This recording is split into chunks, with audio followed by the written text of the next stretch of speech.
24 ঘন্টায় হামে 12 শিশুর মৃত্যু, সংক্রমণ করোনার চেয়েও ভয়ঙ্কর, স্বাস্থ্যমন্ত্রী টিকা কর্মসূচি শুরু।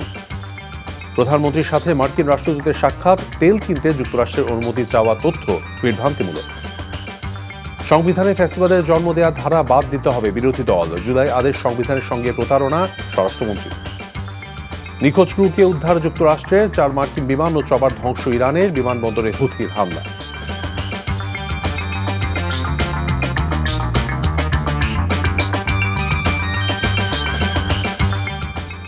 আসসালামু আলাইকুম, মীর তৌফিক হোসেন স্বাগত জানাচ্ছি এনটিভির রাতের খবরে। গ্রাউন্ড সেভেন শিরোনাম দেখছিলেন, এবার বলছি পুরো খবর। রাজধানী সহ সারা দেশে বাড়ছে হামের প্রকোপ। স্বাস্থ্য অধিদপ্তরে দেওয়া তথ্য মতে সবশেষ 24 ঘন্টায় মোট মৃত্যু হয়েছে 12 শিশুর, আর গেল 22 দিনে মোট 113 জনের মৃত্যু হয়েছে। গত 2 সপ্তাহে মৃতের সংখ্যা বেড়ে দাঁড়িয়েছে 4 জনে। একই সময়ে নতুন করে ভর্তি হয়েছে 15 জন শিশু। বর্তমানে হাসপাতালে চিকিৎসা নিচ্ছে 75 জন। এরই মধ্যে বেশিরভাগই ভুগছে হাম পরবর্তী জটিলতায়, বিশেষ করে নিউমোনিয়া ও শ্বাসকষ্টে। তবে একই সময় সুস্থ হয়ে বাড়ি ফিরেছে 7 শিশু। হাসপাতালের পরিচালক ডাক্তার মোহাম্মদ মাহবুবুল হক বলেছেন, পরিস্থিতি নিয়ন্ত্রণে চিকিৎসকরা সর্বোচ্চ চেষ্টা করছেন, কিন্তু জটিলতা নিয়ে আসা রোগীর চাপ বাড়ায় হিমশিম খেতে হচ্ছে চিকিৎসা ব্যবস্থাপনায়।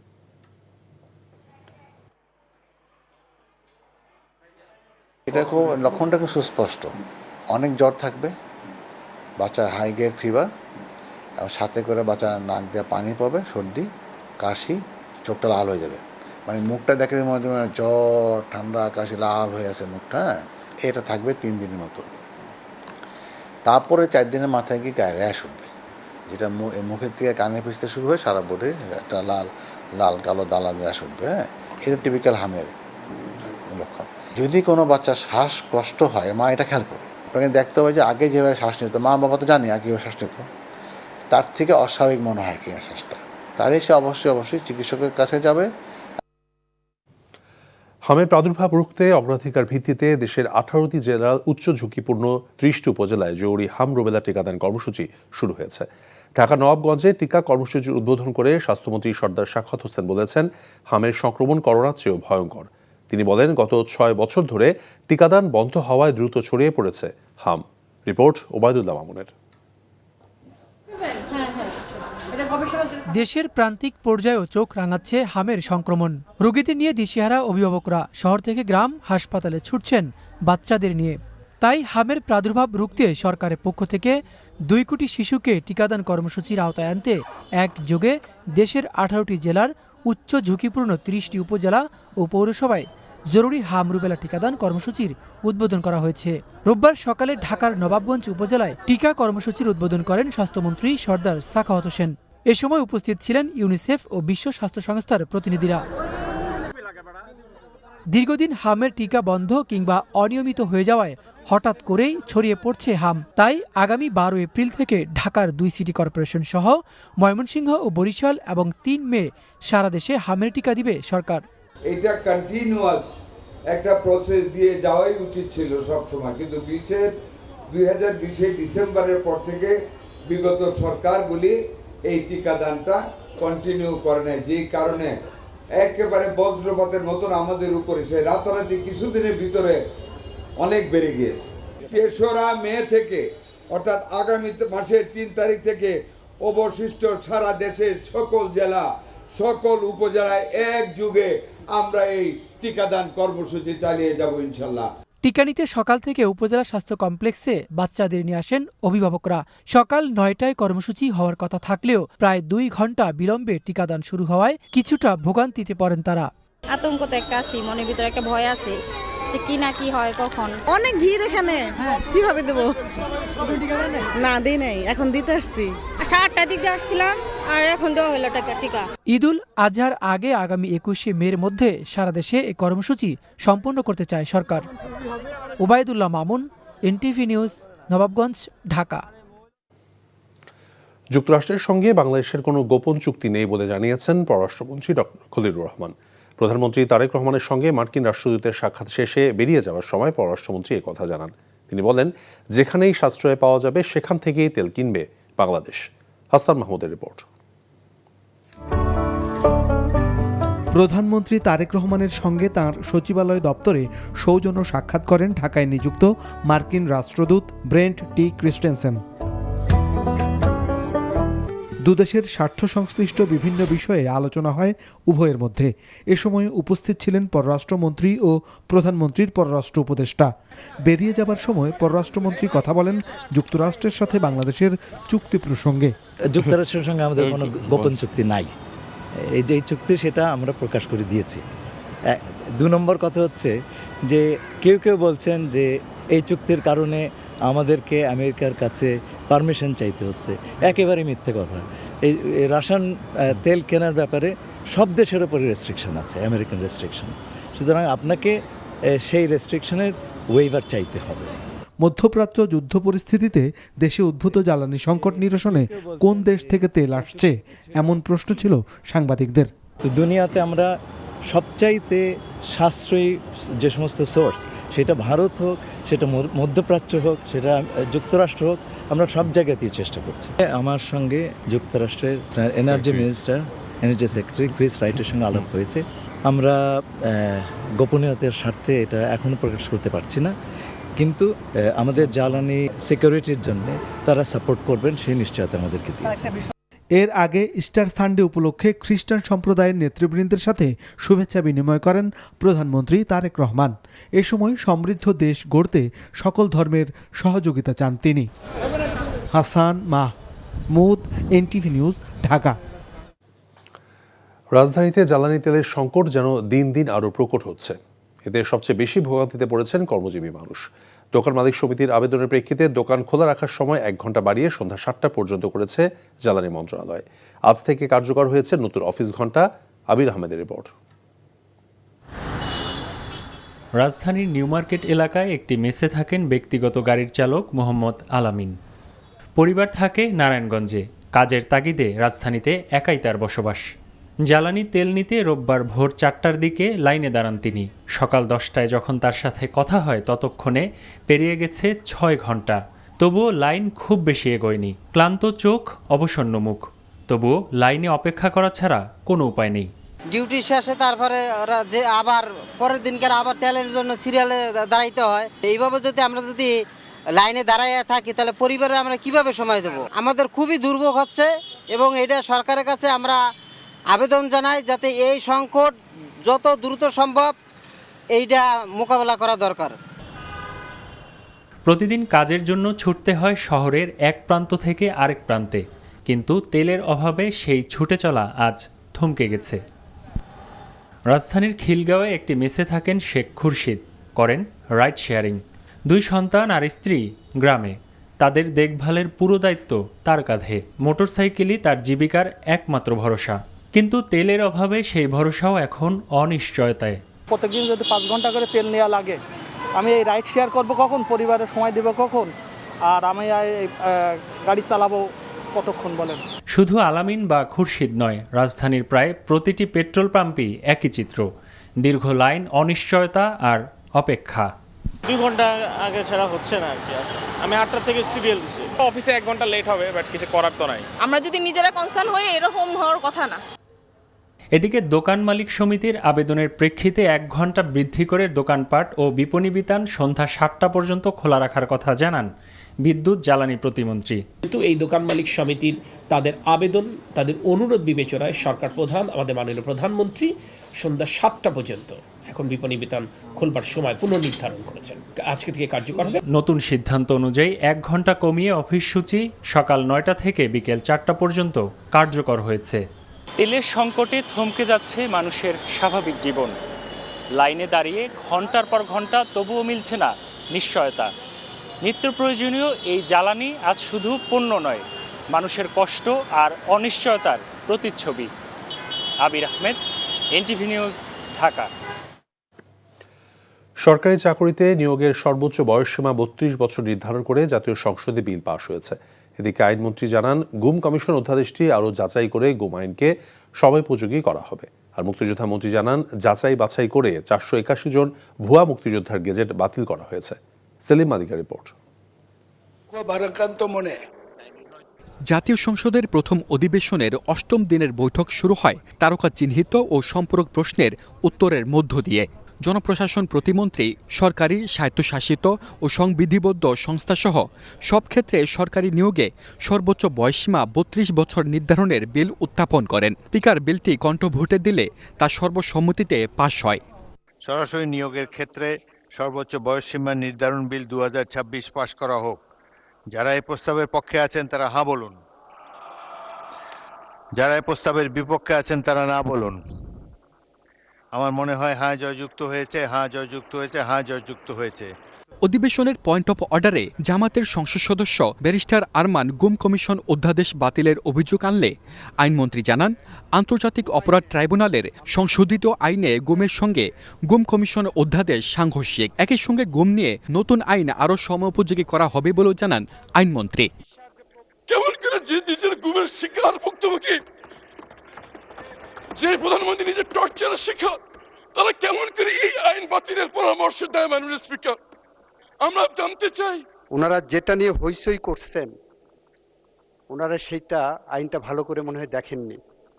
মানবাধিকার কমিশন আইন এবং গুম প্রতিরোধ আইন যেভাবে করা হয়েছে অর্ডিন্যান্সে, সেটা করলে গুমের শিকার সদস্যদের প্রতি অবিচার করা হবে। যে কারণে আমরা বলেছি গুমের যারা অপরাধী সর্বোচ্চ শাস্তি মৃত্যুদণ্ড কিংবা যাবজ্জীবন কারাদণ্ড। গুমের যে আইনটার কথা বলা হয়েছে অর্ডিন্যান্সে, সেখানে 10 বছর পর্যন্ত সাজা দেওয়ার সুযোগ রাখা হয়েছে মাননীয় স্পিকার। বিগত স্বৈরাচার সরকারের সময় রাজনৈতিক বিবেচনায় তালিকাভুক্ত হওয়া ভুয়া 481 জন মুক্তিযোদ্ধাকে চিহ্নিত করে গ্যাজেট বাতিল করা হয়েছে বলে জানিয়েছেন মুক্তিযোদ্ধা মন্ত্রী। রাষ্ট্রের কিছু অসাধু ব্যক্তির সহায়তায় মুক্তিযোদ্ধা না হয়েও নিজেদেরকে মুক্তিযোদ্ধার তালিকায় অন্তর্ভুক্ত করে রাষ্ট্রের সুযোগ সুবিধা গ্রহণ করছে। বিশেষ করে গত ফ্যাসিস্ট আমলে এই ঘটনাটি ব্যাপকভাবে ঘটেছে। এ সকল মুক্তিযোদ্ধাকে যাচাই বাছাইয়ের মাধ্যমে আগস্ট 2024 থেকে মার্চ 2026 পর্যন্ত সারা দেশে 481 জনের গেজেট বাতিল করা হয়েছে। এদিকে সংসদ অধিবেশন চলাকালে অধিবেশন কক্ষে আবারও সাউন্ড সিস্টেম বিভ্রাটের ঘটনা ঘটেছে। সংসদ অধিবেশন 30 মিনিটের জন্য বিরতি দেওয়া হলো, আসরের নামাজে বিরতি। সেলিম মালিক, এনটিভি নিউজ, ঢাকা। সংবিধান সংশোধনে বিশেষ কমিটি গঠনে বিরোধী দলের পক্ষ থেকে এখনও সাড়া পাওয়া যায়নি, এমন কথা জানিয়ে স্বরাষ্ট্রমন্ত্রী সালাউদ্দিন আহমেদ বলেছেন, আশা করা যাচ্ছে শিগগিরই তারা সাড়া দেবেন। রাতে সংসদ অধিবেশন শেষে ব্রিফিংকালে তিনি জানান, কমিটিতে সংসদের প্রতিনিধিত্বকারী সব রাজনৈতিক দল, স্বতন্ত্র সদস্য এবং সরকারি বিরোধী দলের প্রতিনিধিদের অন্তর্ভুক্তির আহ্বান জানানো হয়েছে। এদিকে সংসদ অধিবেশনে বিরোধী দলীয় নেতা ডাক্তার শফিকুর রহমান বলেছেন, সংবিধানে যেসব সুযোগ ফ্যাসিবাদের জন্ম দিয়েছিল সেগুলো ফেলে দিয়ে নতুন বাংলাদেশ গড়তে হবে। সংবিধান সংস্কার, সংকট সমাধান সংসদই হতে হবে। অধিবেশন শেষে বিরোধী দলের সংসদ সদস্য আক্তার হোসেন জানিয়েছেন, সংবিধান সংস্কার পরিষদের মধ্য দিয়ে সকল সমস্যার সমাধান চায় বিরোধী দল।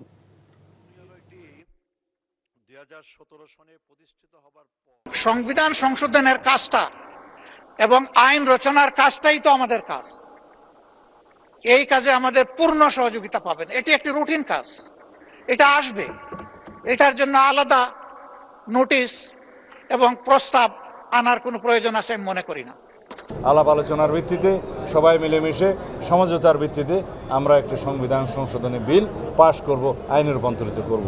সেই প্রস্তাবে মাননীয় বিরোধী দলীয় নেতা এবং অন্যান্য যে সমস্ত রাজনৈতিক দল জাতীয় সংসদে প্রতিনিধিত্ব করছে তাদের পক্ষ থেকে এখনো পর্যন্ত আমরা সাড়া পাইনি। আশা করি আমরা সাড়া পাবো। তারা যদি জনগণের অভিপ্রায়কে ধারণ করেন, যেটা 24-এর অভ্যুত্থানের মধ্য দিয়ে প্রকাশিত হয়েছে, যে আদেশের মধ্যে এটা বলা হয়েছে, সেটাকে যদি তারা ধারণ করেন তাহলে সকল সংকটের সমাধান হবে। সংবিধান সংস্কার পরিষদের মধ্য দিয়ে সাংবিধানিক যে পরিবর্তনগুলো আছে সেটাকে আমরা টেকসইভাবে সংবিধানে অন্তর্ভুক্ত করতে পারবো। গণভোটের গণরায় উপেক্ষা এবং রাষ্ট্র সংস্কারের জরুরি অধ্যাদেশগুলো বাতিল করতে চায় সরকার, এমন অভিযোগ তুলেছে এনসিপি। বিকেলে বাংলা মোটরের কেন্দ্রীয় কার্যালয়ে অভিযোগ করেছেন দলটির মুখপাত্র আসিফ মাহমুদ সজীব ভুইয়া। রাষ্ট্রপতি এবং সাংবিধানিক প্রতিষ্ঠানগুলোর ক্ষমতা বৃদ্ধি পায় এমন অধ্যাদেশ বিএনপি বাতিল করতে চাচ্ছে বলেও মন্তব্য করেন তিনি। সরকার গণভোটের বিরুদ্ধে অবস্থান করছে মন্তব্য করে সজীব ভুইয়া বলেন, এত স্বল্প সময়ে জুলাইয়ের সকল অর্জনকে ধ্বংস করতে উঠে পড়ে লেগেছে বর্তমান সরকার। বলেন, সামনের দিনে সরকারকে ক্ষমতা থেকে নামাতে সময় দেবে না জনগণ। সংসদ বিরোধী পক্ষকে কথা বলতে দেয়া হচ্ছে না, সেজন্যই মানুষ রাজপথে নেমে এসেছে জানিয়ে সজীব ভুঁইয়া গণভোট সহ অন্য অধ্যাদেশ বাতিল করার সিদ্ধান্ত থেকে সরকারকে সরে আসার আহ্বান জানান। প্রধানমন্ত্রী এবং নির্বাহী বিভাগের ক্ষমতা বৃদ্ধি যেই অধ্যাদেশগুলোর মাধ্যমে করা যায়, যেই উপায়ের মধ্য দিয়ে করা যায় সেটা রাখা হচ্ছে, কিন্তু যেখানে জবাবদিহিতা করার বিষয় আছে, যেখানে জনগণের কাছে জবাবদিহিতা করতে হয় অ্যাকাউন্টেবিলিটির জায়গাগুলোতে সেই অধ্যাদেশগুলোকে বাতিল করা হচ্ছে এবং রাষ্ট্রীয় প্রতিষ্ঠানগুলোকে আবারও আগের জায়গায় ফিরিয়ে নেয় এবং এখন সে নিজে রাজনৈতিকভাবে এই প্রতিষ্ঠানগুলোকে ব্যবহার করার জন্য আবার সেই ক্ষেত্রটা প্রস্তুত করছে। ধর্ম নিয়ে যারা সমাজে বিশৃঙ্খলা সৃষ্টি করতে চায় তাদের বিরুদ্ধে সবাইকে রুখে দাঁড়ানোর আহ্বান জানিয়েছেন বিএনপি মহাসচিব মির্জা ফখরুল ইসলাম আলমগীর। ভাটারায় স্টার সানডে উপলক্ষে আয়োজিত অনুষ্ঠানে এমন মন্তব্য করেন তিনি। এদিকে বিকেলে রাজধানীর কাকরাইলের উপাসনালয়ে আয়োজিত অনুষ্ঠানে তিনি বলেন, জাতীয় নির্বাচনের মাধ্যমে মুক্তিযুদ্ধের চেতনাকে বাস্তবায়ন করার সুযোগ করে দিয়েছে জনগণ। প্রধানমন্ত্রী তারেক রহমানের দেশ নিয়ে পরিকল্পনা এরই মধ্যে বাস্তবায়ন শুরু হয়েছে বলেও জানান দলটির মহাসচিব। বিএনপি মহাসচিব বলেন, সত্যিকার অর্থে অসাম্প্রদায়িক এবং গণতান্ত্রিক বাংলাদেশ গড়ার লক্ষ্যে কাজ করছে এই সরকার। মধ্যপ্রাচ্যে চলমান যুদ্ধ পরিস্থিতির কারণে সরকার সংকটের মধ্যে পড়েছে উল্লেখ করে মির্জা ফখরুল জ্বালানি সংকট নিরসনে জনগণকে সচেতন হয়ে বিদ্যুৎ সাশ্রয়ী হওয়ার আহ্বান জানান। ধর্মে যেন কোনো বিভেদ সৃষ্টি না করে, বিভাজন সৃষ্টি না করে। দুর্ভাগ্যক্রমে আমাদের মধ্যে কিছু রাজনৈতিক শক্তি আছে যারা ধর্মকে সামনে নিয়ে রাজনীতি করতে চায়, যারা সমাজে এখন বিশৃঙ্খলা সৃষ্টি করতে চান ধর্মকে নিয়ে, আমাদেরকে সকলকে সমবেতভাবে রুখে দাঁড়াতে হবে, প্রতিরোধ করে তুলতে হবে। দেশের অর্থনীতিতে রক্তক্ষরণ হচ্ছে, সবগুলোর সূচকই নিম্নমুখী, তাই এই মুহূর্তে বাংলাদেশের এলডিসি থেকে উত্তরণের সুযোগ নেই বলে জানিয়েছেন অর্থ পরিকল্পনা মন্ত্রী আমির খসরু মাহমুদ চৌধুরী। জ্বালানি সংকটের প্রভাবে আগামী দিনগুলোতে দ্রব্যমূল্য বাড়ার শঙ্কাও জানান তিনি। অন্যদিকে এলডিসি উত্তরণের চ্যালেঞ্জ মোকাবেলায় সক্ষমতা বাড়ানোর তাগিদ অর্থনীতিবিদদের। আরাফাত ইসলামের রিপোর্ট। রাজধানীর আগারগাঁওয়ে পরিকল্পনা মন্ত্রণালয়ে বাংলাদেশের এলডিসি উত্তরণের প্রস্তুতি পর্যালোচনার লক্ষ্যে অংশীজনদের নিয়ে সেমিনারের আয়োজন করে যৌথভাবে বাংলাদেশ সরকার ও এলডিসি উত্তরণ সংক্রান্ত জাতিসংঘ প্রতিনিধি দল। Private sector preparedness and institutional coordination challenges. এ সময় বাংলাদেশের স্বল্পোন্নত দেশ থেকে উন্নয়নশীল দেশে রূপান্তরের ক্ষেত্রে চ্যালেঞ্জের নানা দিক তুলে ধরা হয়। এসব চ্যালেঞ্জ উত্তরণে নিজেদের সক্ষমতা বাড়ানোর বিকল্প নেই বলে মনে করেন অর্থনীতিবিদরা। Some of the development gains could be lost or could be undermined because of the graduation related challenges.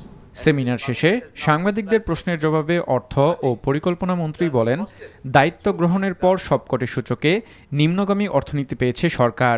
সেই সাথে বৈশ্বিক যুদ্ধ পরিস্থিতির কারণে দেশের অর্থনীতিতে রক্তক্ষরণ হওয়ায় এখনই এলডিসি উত্তরণের সুযোগ নেই।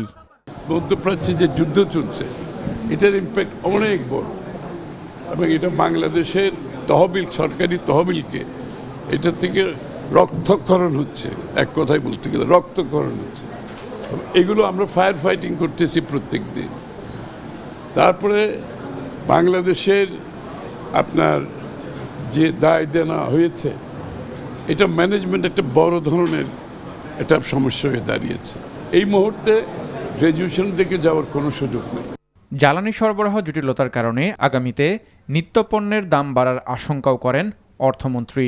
টোটাল সাপ্লাই চেইন ক্ষতিগ্রস্ত হচ্ছে এবং সব কিছুতে আগামী দিনে দ্রব্যমূল্য বাড়বে, এ ব্যাপারে কোনো সন্দেহ নেই। সামষ্টিক অর্থনীতির গতিশীলতা বাড়ানো সহ অর্থনৈতিক নানা ধরনের সংকট নিরসনে সরকার কাজ করছে বলেও উল্লেখ করেন তিনি। আরাফাত ইসলাম, এনটিভি নিউজ, ঢাকা। জ্বালানি সংকটের কারণে শিক্ষা প্রতিষ্ঠানে ক্লাস কিভাবে হবে অংশীজনদের সঙ্গে আলোচনা করে মন্ত্রিপরিষদে উপস্থাপন করা হবে বলে জানিয়েছেন শিক্ষামন্ত্রী ডক্টর আ.ন.ম এহসানুল হক মিলন। সচিবালয়ের সাংবাদিকদের কাছে তিনি একথা জানান। Facing toward the fuel crisis, সেই ব্যাপারে আমরা স্টেক হোল্ডারের সাথে এখনও বসতে পারিনি। আজকে জাস্ট ওপেনিং ডে, আমরা কাল পরশু স্টেক হোল্ডারদের সাথে বসে এই বিষয়ে আমরা সিদ্ধান্ত নেব এবং সেটা আমরা ক্যাবিনেটে অবগত করব। তারপরে ক্যাবিনেট সিদ্ধান্ত দিবেন যে এই বিষয়ে কী সিদ্ধান্ত হতে পারে। আমরা চেষ্টা করছি অ্যাজ আর্লি অ্যাজ পসিবল। নেত্রকোনার কলমাকান্দা উপজেলার গোড়াডোবা হাওলে বাঁধ কাটা নিয়ে দুই গ্রামবাসীর মধ্যে সংঘর্ষে অন্তত ২০ জন আহত হয়েছে। পুলিশ জানায়, টানা বৃষ্টিতে সৃষ্ট জলাবদ্ধতা নিরসনে ৪ দিন আগে স্থানীয়রা গোড়াডোবা হাওরের ৩টি স্থানে ফসল রক্ষায় অস্থায়ী বাঁধ নির্মাণ করে। এতে হাওরের উজানের নিচু এলাকাগুলোতেও পানি জমে যায় এবং কয়েক শত হেক্টর জমির উঠতি বোরো ধান পানিতে তলিয়ে পচতে শুরু করেছে। এতে ক্ষতিগ্রস্ত কৃষকদের মধ্যে চরম উদ্বেগ দেখা দেয়। এই অবস্থায় জলাবদ্ধতা নিরসনে পোগলা ইউনিয়নের কয়েকটি গ্রামে বাসিন্দারা রোববার দুপুরের দিকে বাঁধ কাটার উদ্যোগ নেয়। এ সময় বরখাপন ইউনিয়নের বাসিন্দারা এতে আপত্তি জানান। এক পর্যায়ে দুই পক্ষের কয়েকশো লোক দেশীয় অস্ত্র নিয়ে সংঘর্ষে জড়িয়ে পড়ে। এতে উভয় পক্ষের অন্তত ২০ জন আহত হয়েছে। লক্ষ্মীপুর শহরে ১৪৪ ধারা ভঙ্গ করে পুলিশের সঙ্গে হাতাহাতিতে জড়িয়েছে বৈষম্য বিরোধী ছাত্র আন্দোলনের নেতাকর্মীরা। এতে সদর মডেল থানায় ভারপ্রাপ্ত কর্মকর্তা ওয়াহিদ পারভেজ সহ অন্তত ৮ জন আহত হয়েছেন। পুলিশ এবং উপজেলা প্রশাসন জানিয়েছে, শনিবার রাতে লক্ষ্মীপুর শহরের হাসপাতাল রোডে বৈষম্য বিরোধী ছাত্র আন্দোলন লক্ষ্মীপুর শাখার কর্মী হাবিবুর রহমান ফাহিম এবং জেলা ছাত্রদলের প্রচার সম্পাদক আকবর হোসেন মুন্নার মধ্যে কথা কাটাকাটি হয়। এক পর্যায়ে তারা সংঘর্ষে জড়ায়।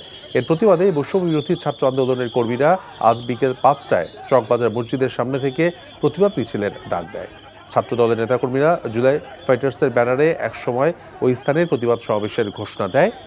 এর প্রেক্ষিতে পৌর শহরে উপজেলা নির্বাহী কর্মকর্তা বিকেল ৪:৩০ থেকে ১৪৪ ধারা জারি করেছেন। ১৪৪ ধারা ভঙ্গ করে পুলিশের সঙ্গে হাতাহাতিতে জড়িয়ে পড়ে বৈষম্য বিরোধী ছাত্র আন্দোলনের নেতাকর্মীরা। এই ছিল রাতের খবরে। এই খবরের ভিডিও সহ আপডেট জানতে ভিজিট করুন এনটিভি অনলাইন www.ntvbd.com।